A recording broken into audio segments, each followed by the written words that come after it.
I'm at Kiyokawa Family Orchards in Parkdale, Oregon, and this is a blueberry tree.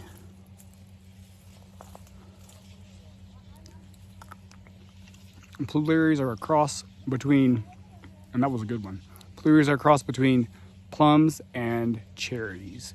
This is a minimal spray orchard, which is pretty awesome because they don't spray unless they have to. They said all their neighbors are non-organic, so there's no way that they can be certified organic, so they try to minimize how much they spray so that you can eat them fresh off the tree in most cases.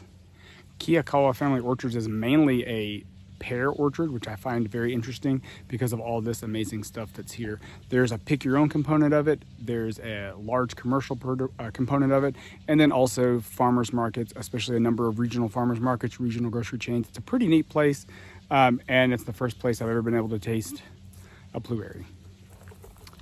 Check out the bird netting on these apples. They're dwarf apple trees. I'm not sure the variety, but they're supported and also covered to keep them safe from birds.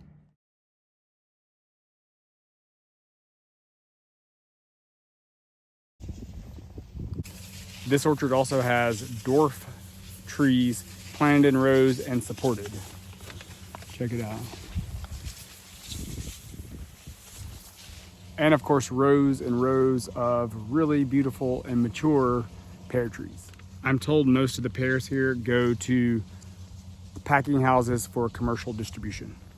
So if you eat a lot of pears, you've probably eaten a pear grown on one of these trees. I wanted to show this to show the closeness of the rows. So there you have a really mature, multi-decade old standard pear tree that is still producing.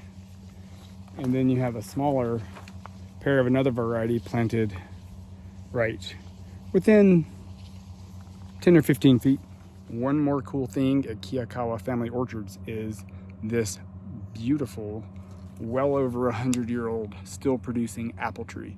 Wanted to show you the size of the trunk and then the fact that it is still producing Gravenstein apples even after all these years. It's huge. The trunk is amazing. The branches coming off of it are giant, and they said they still sell apples off this tree even after more than 100 years. Sorry, I just think this is amazing.